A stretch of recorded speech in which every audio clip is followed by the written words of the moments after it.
Channel पर एक बार फिर से आप सभी का स्वागत है। चलिए आज हम सेशन की शुरुआत करते हैं पहले सवाल से।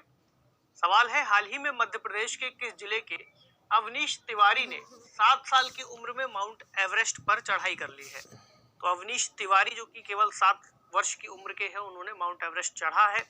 सवाल इंपॉर्टेंट हो सकता है। ऑप्शन है ग्वालियर, उज्जैन, इंदौर या फिर भोपाल, यानी ये कहाँ से संबंधित है? तो इसका सही जवाब है ऑप्शन सी, यानी अवनीश तिवारी जो कि इंदौर से हैं। उन्होंने 7 साल की उम्र में माउंट एवरेस्ट की चढ़ाई की है अपने पिता के साथ। लेकिन यहाँ पर एक बात और है कि ये डाउन सिंड्रोम नामक बीमारी से पीड़ित है, जिस वजह से इनके द्वारा किया गया ऐसा प्रयास और भी ज्यादा महत्वपूर्ण हो जाता है। और माउंट एवरेस्ट चढ़ना, दरअसल यहाँ पर एक जो अन्य बात, एक माइंडसेट हम देखें तो उनके पिता जो अपने बेटे को वहां तक लेकर के गए, उन्होंने इस बात का खुलासा किया कि दरअसल जो एक मानसिकता लोगों के मन में है कि कोई व्यक्ति यदि विकलांग है या फिर दिव्यांग है, किसी तरह से मानसिक रूप से पीड़ित है, तो वो कोई बेहतर कार्य नहीं कर सकता।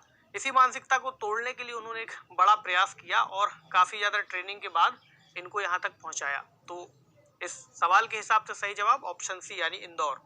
अगला सवाल, हाल ही में प्रधानमंत्री नरेंद्र मोदी ने मन की बात कार्यक्रम में मध्य प्रदेश की किस जनजाति की ऐतिहासिक परंपरा है हलमा, उसका उल्लेख किया है? तो चूंकि प्रधानमंत्री जी ने खुद रेडियो के संदेश के अंतर्गत एक जनजाति को संदर्भित किया और एक प्रथा का नाम लिया जिसका नाम है हलमा, सवाल बन सकता है कि किस जनजाति से संबंधित है। ऑप्शन क्या है? गोंड, भील, बैगा या फिर कोरकू। तो सही जवाब है इसका भील जनजाति।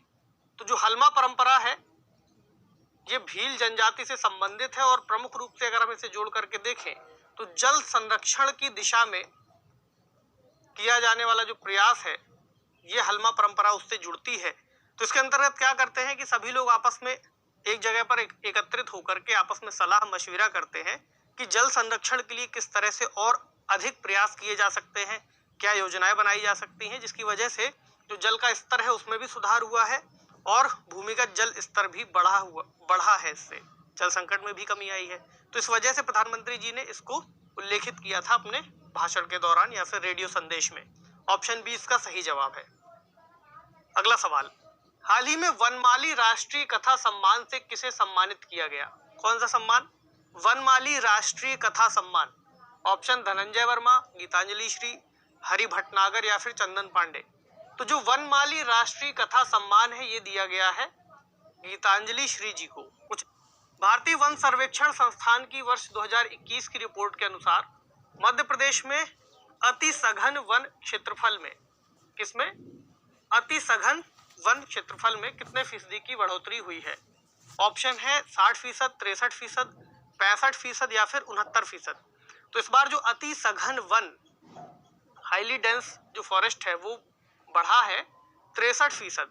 इसकी तुलना 2021 में जो की गई है ये 2005 से तुलना की गई है, जब ये जो क्षेत्रफल था 4239 वर्ग किलोमीटर था, यहाँ दिया हुआ भी है, और अब ये बढ़कर 6665 वर्ग किलोमीटर हो गया है। तो भारतीय वन सर्वेक्षण देहरादून द्वारा 2021 में प्रकाशित जो रिपोर्ट थी उसमें भी इसका जिक्र किया गया था।